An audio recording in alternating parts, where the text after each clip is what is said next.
Hello, and welcome to this week's episode of Time of Death. I'm your D. I'm your host, D. I'm your D, and I'm your Ris. And together we make Dress. Dris. That's actually really cute. I really like that. Dress. Like Idris Elba. Oh, yes, but I digress. Get it? I digress. I digress. Anyways, this week's episode is going to be a good one, so buckle up. I did a little teaser. It's not a murder. Okay, well, that's all right. We're true crime, so it doesn't have to be murder. It is a cult. Oh, spooky. Spooky. So do you want to do your little shabalaba ding dong thingamajiggy? I will. Okay. If you are new here, we are Time of Death. We are two nurses who like to talk about true crime cases that have a heavy medical influence or cases that feature either a victim who was a medical professional or a perpetrator who was a medical professional, or any cases that really had just a medical influence to them. So we post every Wednesday. Just want to make sure that it's on the record that these are our personal opinions from the information that's available to us. We can't say with absolute certainty about what events have and have not transpired, but according to the information that's available to us, this is the conclusions that we have drawn. I also want to give a trigger warning that we are going to be talking about sensitive subjects such as sexual assault and coercion, and also going to be talking about issues related to gender identity. Yeah, so buckle up. Yep, so buckle up and take it away, Dee. Okay, so picture it. I don't have a time frame, but we'll say 2023. You lock eyes with this beautiful specimen of the human physique. You're instantly magnetized to them. Electric current runs through your brain, and you're like, that feeling, that sensation, when you just meet someone that you feel you've known them forever. You're instantly attracted to them. You think they're the bee's knees. And it's like an inexplicable emotion where you are just drawn to them. Like love at first sight. Love at first sight. If you've ever experienced this, you may have met your twin flame. So the concept of twin flames was coined by an English novelist named Marie Corelli in her first novel, A Romance of Two Worlds, which was published in 1886. That is a funky book that I did not read, but I did look it up. And there's some real it's like a psychic. It's very cool. It really sounds interesting. It's something I would totally, in my wheelhouse, I would read, but it's definitely out there. So it's interesting that something that was like considered like psychic phenomena has now become like a very common term used in our 21st century. So I thought that was cool. But essentially, if you don't know, twin flames is used to describe two people who are equals and whose purpose is to push each other forward in a journey of self-discovery. It's very similar to soulmates. However, like soulmates, you have no control over who your twin flame is. And usually it's a reflection of your own personality. So this cult has to do with that ideology. And it's referred to as the Twin Flames universe. So this is a cult based in America, and it's run by Jeff and Shalia Divine. Divine. Interesting. So essentially, this cult is based on this new age spiritualism regarding the concept of soulmates, which obviously is another very popular idea. However, it's considered to be a self-help and wellness cult by experts. How I heard about it was actually a documentary on Netflix. It's called Desperately Seeking Soulmate, Escaping the Twin Flames Universe. I think there's one other one, but it was extremely disturbing. We'll get a little bit more into it, but the reason that I felt this really was applicable to the content that we discuss on our podcast is that there is a significant, in any cult, but I feel like this one in particular, in that it is actively discouraging its members from getting much needed mental health treatment. And as a psych nurse, that just does not sit right with me. And we can also discuss some of the other concerning aspects of the cult that have directly to do with the mental health of its members. Okay, sounds good. So, who are these people? Who would take a beautiful concept and twist it and manipulate it into something very disturbing? Well, I can tell you who. So, Jeffrey, or Jeff, Devine, who's born Jeffrey Ann, he grew up in Michigan in a Catholic family. I thought this was interesting in that in his youth, he was very financially motivated.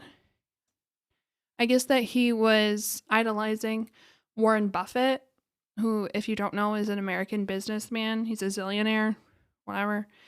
In that he was very motivated to make a lot of money in his lifetime. In high school, he was on the swim team and theater club, and he graduated from college from business school in 2010. He then sold all of his belongings and moved to a commune in California.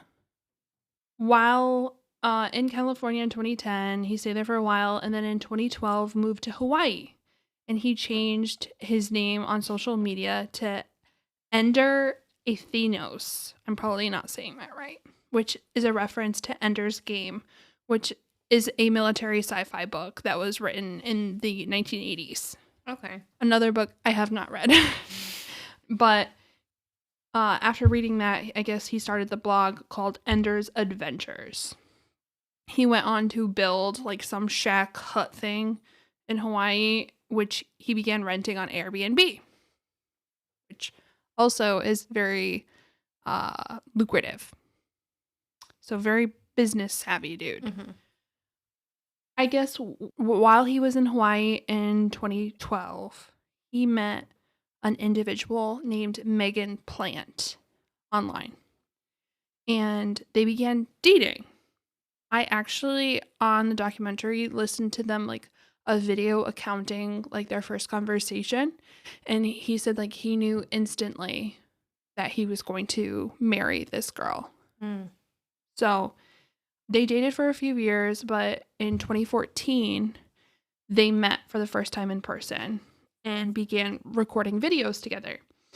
They went on to marry in 2016, and they have one daughter who was born in April 2023. Okay. So Megan Plant has since changed her name and is now Shalia Devine. Shalia. Jeff's husband. I actually think that's a really pretty name. Yeah, Shalia is pretty. So she was born and raised in Canada, also grew up in a Catholic family, and before she met Jeff, she was a photography student, a Reiki practitioner, and a psychic. Okay. And she did all this while working in a Thai restaurant. Shortly after they began dating, she changed her name to Shalia on the advice of a spiritual teacher. Which, well, all right, okay. Change her identity, it's okay. Like, that new, like, I'm all for that. Yeah. You know? Reinvent yourself a little bit. So, when they first met, Shalia was actually living in Arizona, and Jeff moved out to be with her. They both then moved to Hawaii and started a blog called Awakened Intimacy and began making YouTube videos. So, as of November 2023, their YouTube channel had about 18,000 subscribers, and their private Facebook page had 14,000 members. They founded this Twin Flames universe in 2017 and offered the Twin Flame Ascension course, which is a paid online class. These classes have gone on to be described as a therapeutic / spiritual reality show because it's so chaotic and crazy. The course is considered?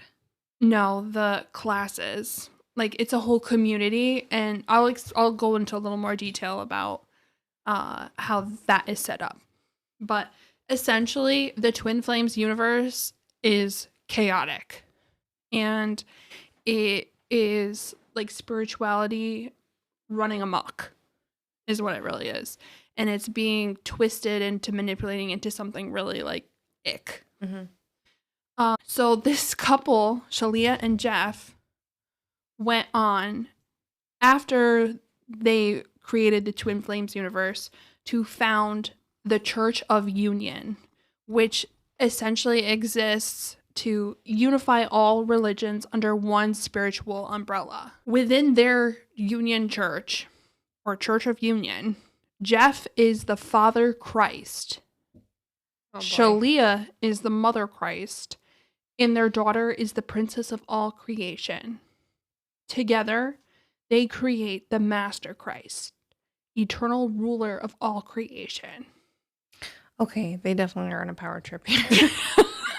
I read this and I was like, these people are either crazy or they are master manipulators. Yeah. So I really, like, in my research and in watching the documentary, I really think that Jeff saw an opportunity with Shalia. Shalia was like really, like, she's a Reiki master. She's a psychic. She's, very in tune with like this spiritual side. But Jeff took that, picked it up, and ran with it. And it's really sad because spirituality is a really beautiful thing. Mm-hmm. And it's so sad to see something perverted like that. Yeah. But we'll talk more about why they created this church because it gets juicy. I'm ready. So besides their church, they also run the Mind Alignment Process, which is an online service which is specifically created to treat PTSD. So already my alarm bells have been ringing, but they're screaming at this point. The couple also went on to not only be able to cure mental illnesses, but physical ones as well. Oh boy. Jeff goes on as far to blatantly say that he was able to have one of his, I think it was a stage 4 metastatic breast cancer patient, that her tumor shrunk because of the good work that he was doing. See, now that's evil too, because people in that position, cancer patients, like patients who have a terminal illness, stuff like that, they can have such hopelessness sometimes, and to just prey on that, like their one last final hope, like, what if this works? That's just so wrong. You know what I mean? Like, that's exactly it. They are they're predatory. They're preying on people who are very vulnerable. Just the fact that they're saying that, they go on to say that they are aligned with God. They have a special spiritual connection with God. And for only $4,000, we will give you access to this special relationship that we have. They were paying for exclusive videos, workshops, one-on-one therapies. It's freaking awful. So, and Jeff does not have any schooling, right? He has a business degree. Oh, he has a business degree. He doesn't have any, he's not a therapist or neither of them are. Yeah, neither is she. And you are out here creating the mind alignment process. Like, what are you, like, it's just so gross to me. But they are not only preying on people with terminal illnesses, but anyone who feels lost and alone and like seeking companionship, who wants to find like acceptance and true love. They're peddling that. So the Twin Flames universe deals with a specific kind of true love that requires that their followers, I'm going to say the word followers, even though they said like clients, that they have to be believing in souls and reincarnation, in that they claim to help students find their twin flame, their one true love, their most intense soulmate.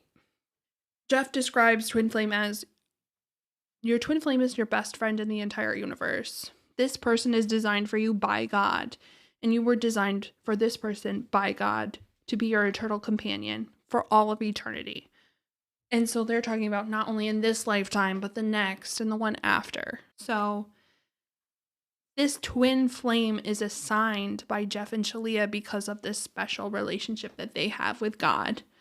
And members are strongly encouraged to pursue their twin flame romantically.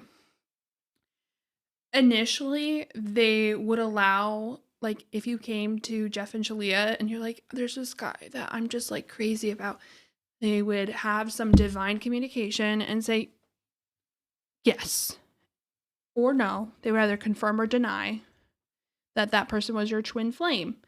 And you were expected to pursue this person at all cost. A lot of the followers end up getting restraining orders and criminal charges for stalking. Oh my goodness. And it's not funny, but it's just, they're like, you're committed. You're completely, like, you have to do this. Wow.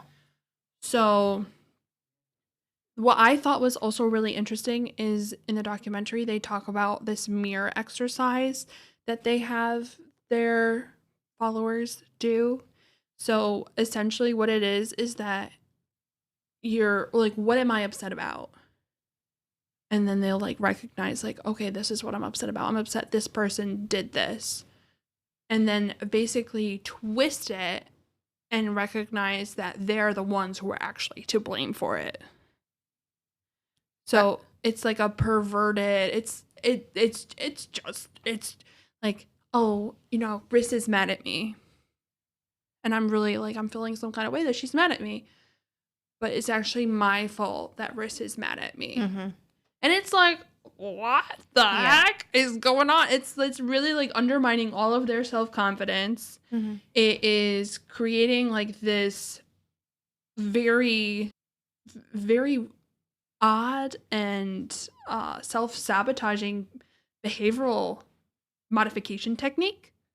And that's something that you see very frequently in these cults, where like thought stopping, control of environment, like isolation, rewards or punishing, it essentially is creating role confusion in the followers. Yeah. And strips them of all confidence. Yeah, that seems like it's not for like self-reflection. It's just to like create this weird, you know, power imbalance within the cult. You know what I mean?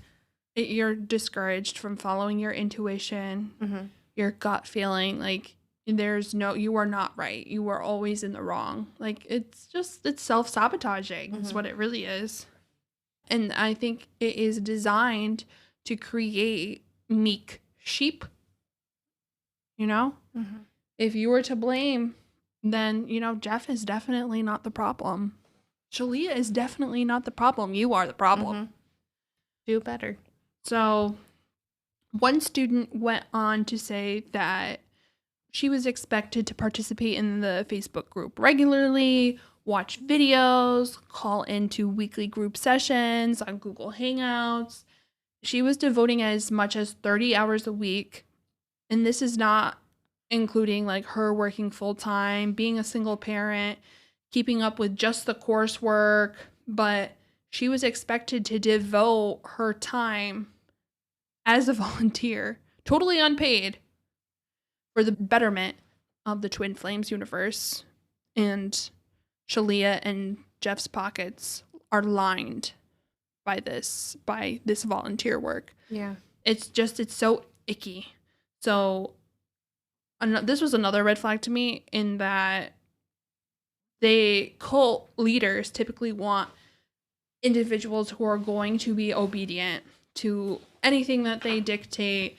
They are breaking down these people, and they want people who will work hard for long hours with little or no play. So this is the culture that the Twin Flames universe was promoting. And again, it's really stripping away all of their self-confidence, all of their self-worth. You know, you're not even worth being paid. Like, you were essentially like a cash cow being sucked dry by Jeff and Shalia.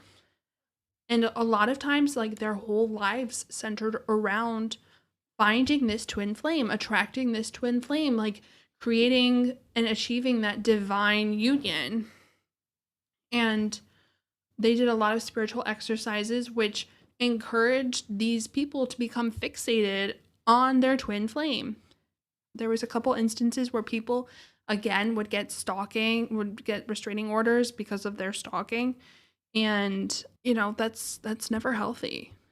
Essentially, these people were manipulated into volunteering hundreds of hours of free labor, exploited for thousands of dollars, the cost of the course, the cost of coaching, the cost, like, it's just insane. They were discouraged from seeking professional mental health care and were encouraged / forced to cut themselves off from their family and anyone that cared about them outside of their cult. Yeah, that's classic cult behavior. And also that's like classic abusive relationship behavior. You know what I mean? Like Absolutely. the relationship that they have with their clients or followers. Also, if they were to talk to family, friends, get help from an actual like licensed therapist, then maybe they wouldn't be so susceptible to Jeff and Shalia. Well, it's interesting that you say that because a lot of people were arrested and were forced into involuntary psychiatric treatment because of their involvement in the Twin Flames universe. So it's very ironic that you would suggest that. They were essentially forced to get help because they so desperately needed it. Oh, yeah. And they were brainwashed by this cult. One of the members committed suicide, and it is so sad and so unsettling how they go about handling this. They essentially placed all of the blame on that member for committing suicide instead of like recognizing, hey, you know, this poor individual was really struggling. We neglected to encourage them to seek out appropriate resources, and this life was lost because of our irresponsible, negligent behavior. And instead of doing better, they just buckled down. Their mental health of the members is totally ignored. They are clearly capitalizing on people's history of PTSD by creating this MAP therapy treatment. What's MAP? It's the mind alignment process. And that's a treatment for the PTSD? Yeah, that's what they were marketing it as. I don't understand how the heck that they get away with treating PTSD without any training on how to treat PTSD. You know what I mean? Exactly. They're manipulators. That's really what the bottom line is. And, you know, these people, a lot of times they're coming in from abusive relationships. There were instances where people were saying, you know, this person beat me. This person was physically, emotionally abusive. They said, well, that's your twin flame. You need to go back.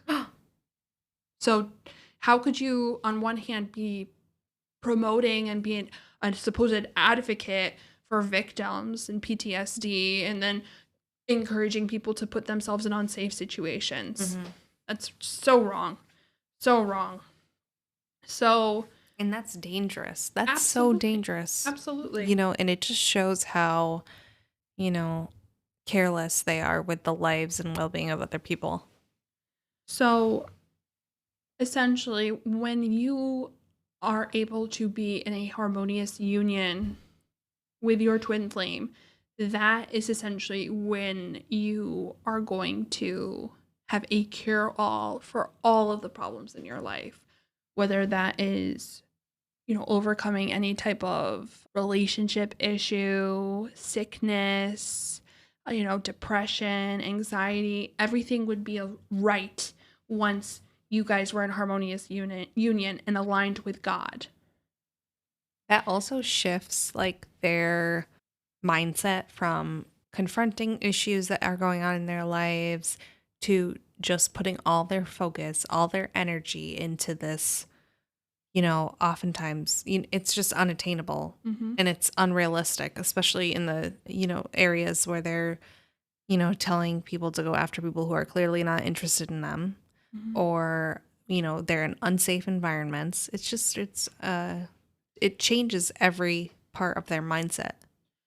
Well, it changes every part of their mindset, and also the dynamics of their relationship are just forever altered. There was one part in the documentary where Jeff was saying that the men or the divine masculine are entitled to sex whenever they feel like it from the divine feminine partner. Oh, boy. So, sorry, babe, I'm not in the mood. Like, that sentence could never be uttered. Wow. They were expected to have sex at the divine masculine's partner's beck and call. Like, it was expected. And that in itself was wild to me as well. That is wild. That is completely wild. Mm-hmm.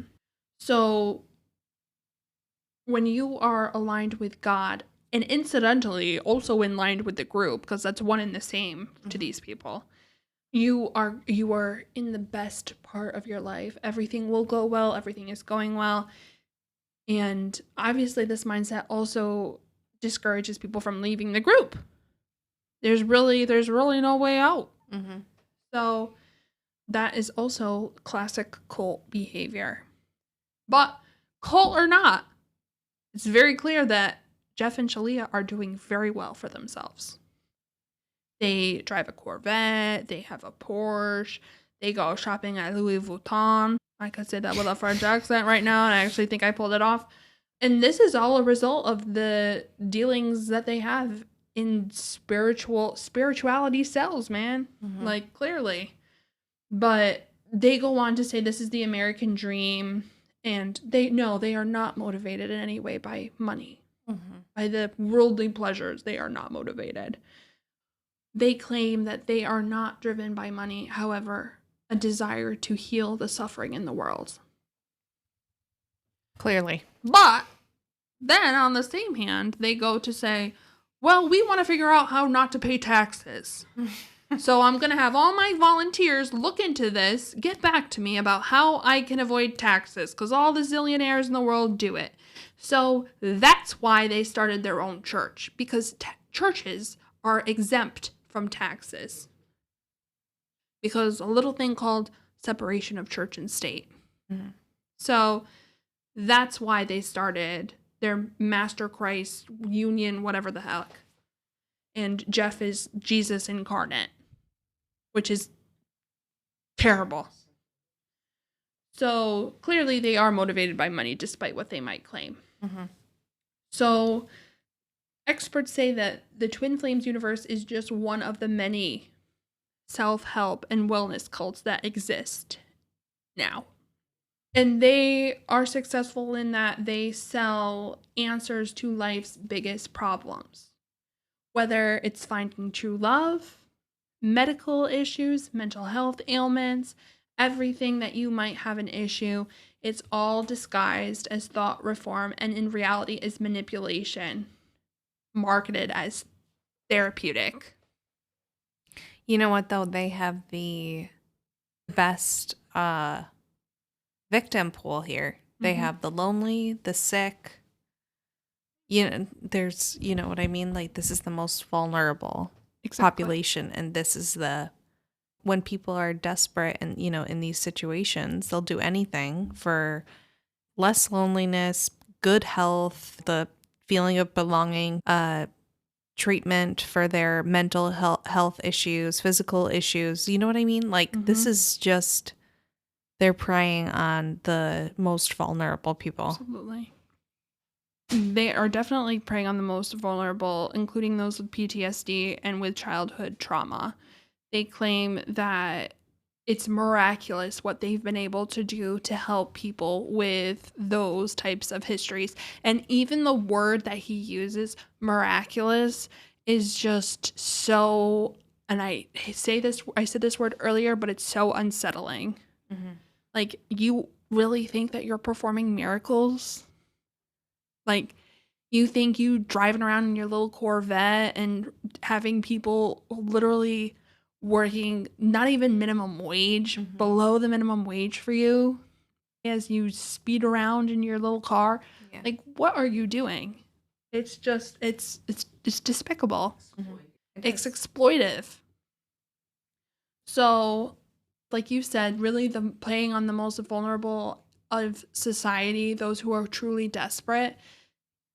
I do agree with him that physical disease has, at the very least, a relationship with spirituality, because I'm someone that is very spiritual, and I think this is why this was also just did not sit right with me on a lot of different levels.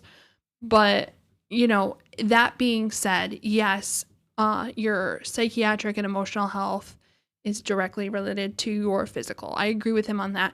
But to go on to say that what he is doing is not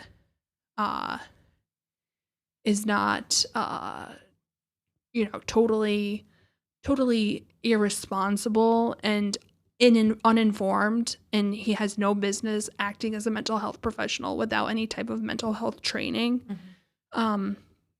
just isn't right. It's not right. So I do agree that a lot of times the psychiatric ailments, emotional ailments manifest physically, but how he goes about it is just dead wrong. All right. So getting down to the brass tacks. Getting down to the brass tacks. How much did this run for these people? So Twin Flames students paid $2,222 for an unlimited access to relationship videos.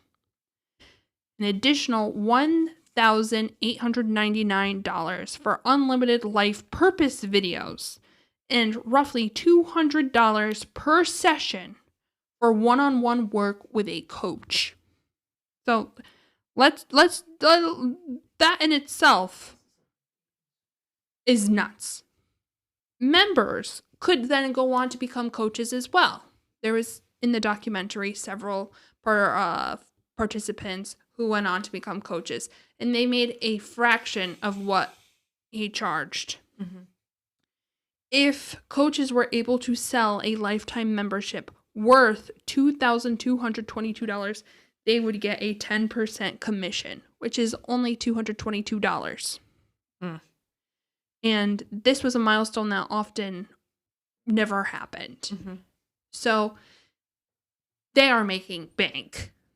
It's no wonder they have a Corvette and a Porsche. And then on the documentary, it also showed their beautiful house. House is beautiful. But what beauty is there in exploiting all of these people? You know what I'm saying? So not only are these people being taken advantage of, they had several members, one of which quit her job at a top medical school in order just to do their social media coaching and outreach for the group full time. So these people are putting their lives on pause, cutting off their families, putting their career aspirations on hold. Everything is coming second to this group. And, making the switch from, doing like going to medical school and having those kinds of aspirations to a switch where, you're doing the social media. That's fine. That's fine to switch. But social media in that kind of situation where I'm sure she was paid very little, if anything, and the huge power dynamic and all the other, messed up things that probably were going on in addition to that, that just shows like there's more under the surface than, meets the eye. It is a power dynamic that's totally imbalanced. Students who resisted coaching were essentially shamed by the group, specifically Jeff. He posted, "Welcome to the real world, folks, where scumbags will rape you until you die." And this was a Facebook post that Jeff, posted on Shalia's phone. And this was in response to the students not selling enough courses for him. Oh, jeez. In a cult, happiness comes when there is good performance in the group. Strict obedience is a given. Oftentimes, they are manipulated by fear, guilt, and they feel stuck, like there's no way out. This whole, almost a negative feedback loop. You don't do well, guess what? You're going to get cussed out. You're going to be berated, and you're going to get shamed. Any rejection from the twin flame that was not interested was considered that the student or participant or follower, whatever you want to call them, was not doing enough spiritual work on their part. So again, shifting all of the blame to the victim. So another big issue with the Twin Flames universe is that they claim to be supportive of the LGBTQ community. However, it teaches the concept of a divine masculine and divine feminine, in that in every partnership there should be a divine masculine and a divine feminine. You can't have two divine feminines and you cannot have two divine masculines. So essentially, the Twin Flames universe is doing a form of conversion therapy in terms of their the gender identity of their followers by pressuring them to conform to the designated or assigned divine sexuality that Shalia and Jeff give them. So it might differ from what their own identity is. So what would happen is, Ris, in reality, you may think you are a divine feminine, but in reality, you are a divine masculine. So you are going to have your twin flame identified as a divine female.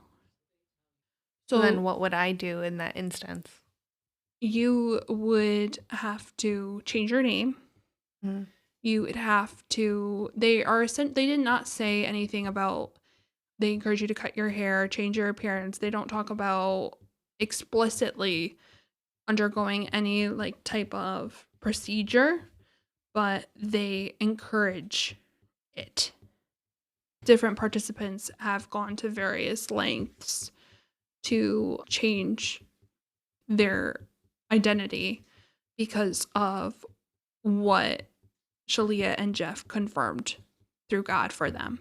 That just takes, again, so much, sense of self-worth and self-identity and just flushes it down the toilet.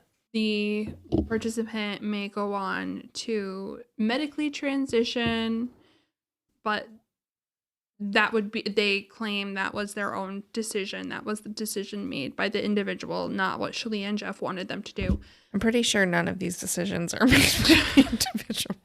But I know they would tell them change your hair, change your dress, change your name, and just your overall physical appearance. And of course, these people are trusting, oh, God wants me to be this. And this is, I have to be. And, I really do think that gender is not something that is binary. It's a spectrum. Mm-hmm. And by insisting that all of the dynamics have to have that divine masculine, divine feminine, it really is a sinister manifestation,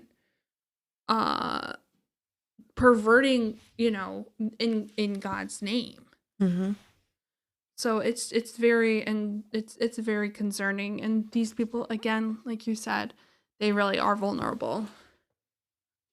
They're very fragile and lonely. And as of right now, I know that police reports have been filed in Farmington Hills, Michigan, where is based, and this is a cult that is an internet cult, essentially. You know, they're doing the Google Hangouts, they're doing the Facebook groups, they're doing the Zoom calls. And it's just like, at some point, you know, people are like, oh, turn off the computer. But it's hard. I would dare say that it's harder with an internet cult because who really does exist without technology? And that's a constant temptation. And, you know, you step away from it, which is already hard in itself, but it's also hard not to go back when it's so easily accessible. Mm-hmm. And that's something I think needs to be addressed as well. Because with these cults, cults are transforming just like anything else. It's not the little commune in, you know, who knows where that you can move away from. This is something that is going to be an ever-present part of their lives. Mm-hmm. And I think that should be taken in consideration as well. I agree. You know, and you are able to be so immersed in, even in like a internet, you know, cult type thing, but you are so immersed into that life, that new group. I mean, I feel like people will always say, oh, just leave.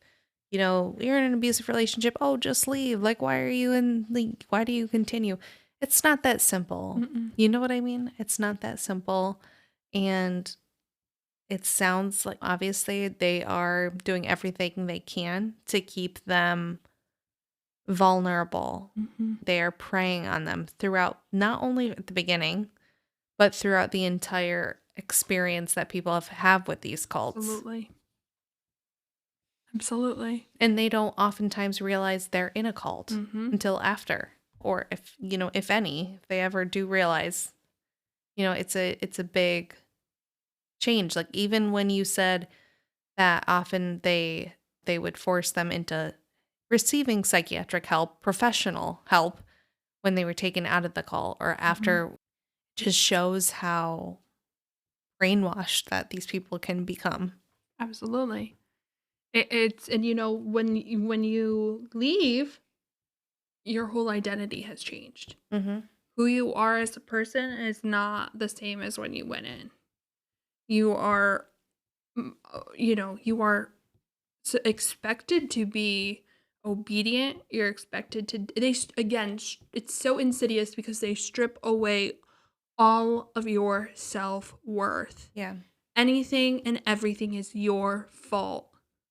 Mm-hmm. You know, you are supposed to question. You are not even you are a peon. Mm-hmm. And I think it takes remarkable strength, especially in light of being stripped away, for those who have been able to leave. Mm-hmm. It does. And I just want to make sure that we put some kind of disclaimer in here saying, you know, always go to a professional mental health provider. Yes, spirituality has a very important role in, you know, I at least in my personal experience it does, maybe in other people's it doesn't, but I think there is a role for it.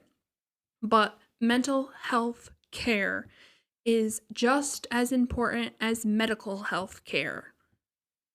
And you need to prioritize that. You need to, you know, you don't let anyone diminish what you're going through. If you need help, make sure that you seek out resources. If you're struggling, seek out resources. Don't let anyone discourage you from doing that. No, that's true.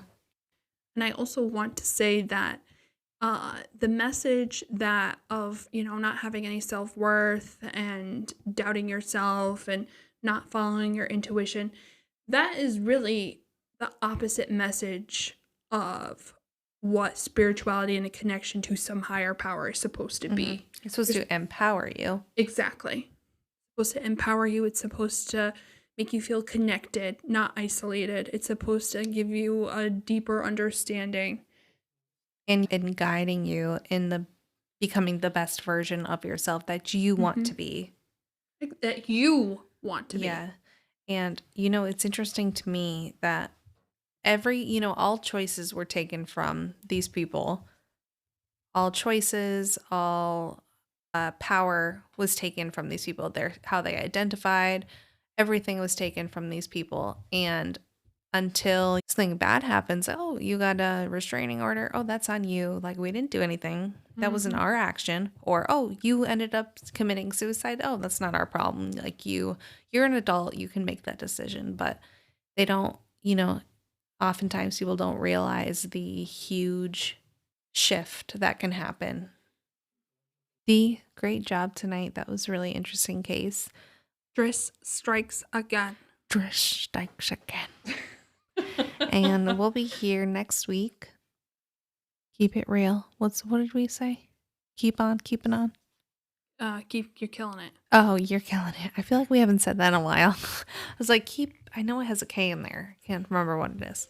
Anyway, we are gonna call it. Time is 2024, and it's 8:24 p.m. for those of you who do not use military time. Thanks for tuning in. Like, rate, review, subscribe. Just make sure you're nice because I'm very sensitive. All right. Thanks, guys. Bye-bye. Bye-bye.